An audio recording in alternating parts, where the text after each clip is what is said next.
Hello, in this video I shall be discussing about 5 topics. The first topic is Parivartanam scheme.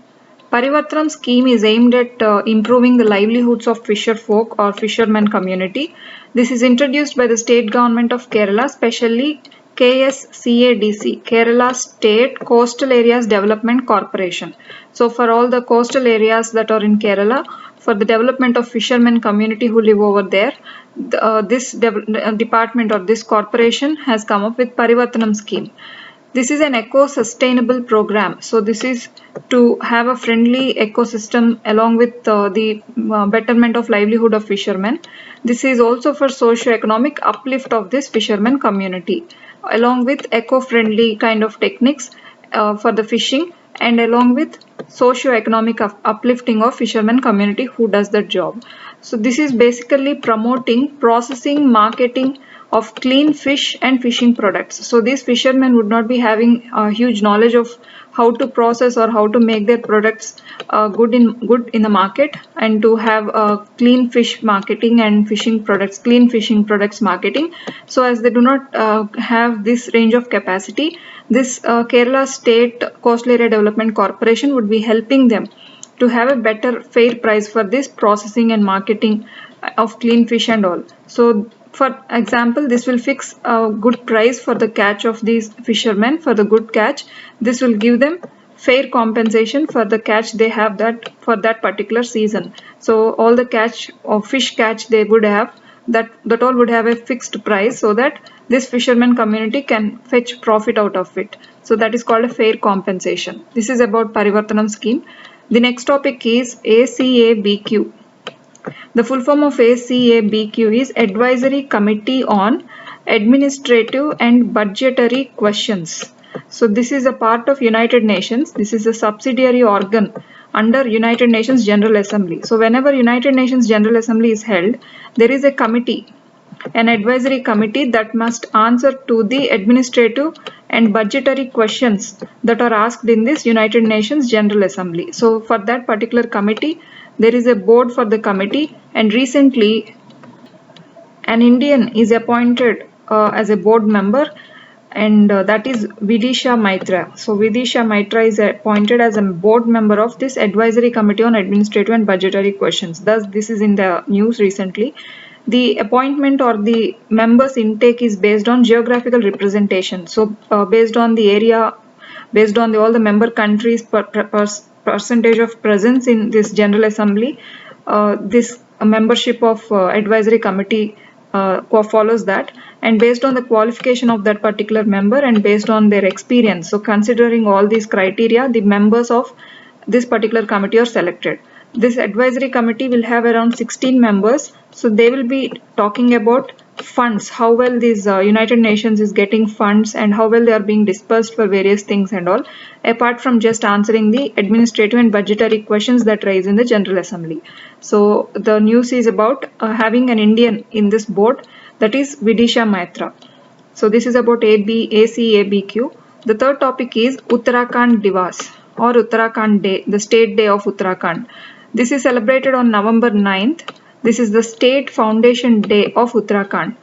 Uttarakhand came with, the state is formed with an act called Uttar Pradesh Reorganization Act. So earlier to 2000, Uttarakhand used to be a part of Uttar Pradesh, and Uttar Pradesh Reorganization Act gave a special statehood to the state of Uttarakhand. So since 2000, this is a separate state. But initially this was not having the name of Uttarakhand. This was called Uttaranchal. So Uttaranchal was its initial name when it was formed in 2000, and it is also called as Land of Gods. But in 2007, the name got changed to Uttarakhand, the present name we are using.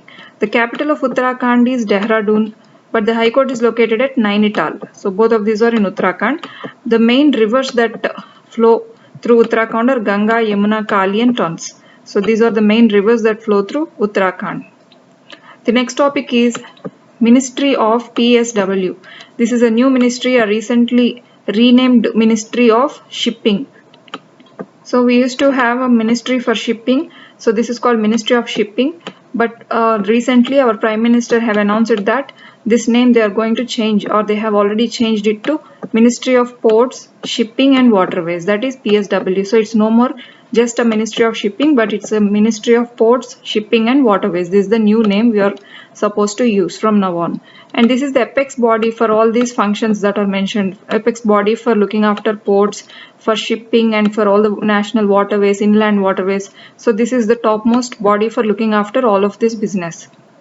The main jobs or the main task of this ministry is to formulate and administrate formulation and administration of rules, regulations and laws that are relating to ports, shipping and waterways, and shipbuilding and repair, and all the maintenance that the ships that we possess, and all the repair works that this is going to get, all the funding and everything has to be looked after by this particular ministry. And it is also entrusted with all the ports in India. So we have ports make up a major portion in Indian trade for the transportation of oil, for the export, import, and also ports are a major important thing. So these ports, the name of ports is also included into the Ministry of Shipping as Ministry of Ports, Shipping, and Waterways. This also looks after national waterways. So as national highways, we also have national waterways connecting huge areas, and also inland waterways. All inland waterways are not national waterways, but it also looks after all inland waterways also. The last topic for today is ABVKY. So this is a scheme or Yojana. The full form of it is Atal Bimit Vyakti Kalyan Yojana. So Atal Bimit Vyakti Kalyan Yojana is a recent scheme under the Ministry of Labour and Employment. So the implementing ministry or the nodal agency for Atal Bimit Vyakti Kalyan Yojana is Labour and Employment Ministry. The implementation body or the organization that came up with this ABVKY was Employees State Insurance Corporation. So this is a very famous corporation for all the government employees, that is ESIC, Employment State Insurance Corporation.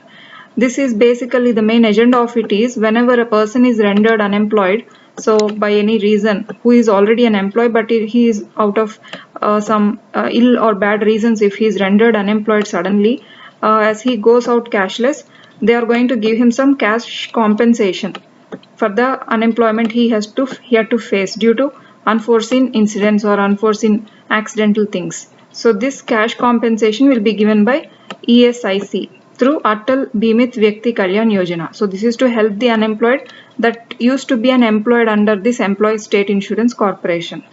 And now this is in news recently. This is already there from a long time, but it has come up in news recently because the reasons to claim this cash compensation have to be submitted with an affidavit. So the application must have an affidavit, and this particular provision is now removed.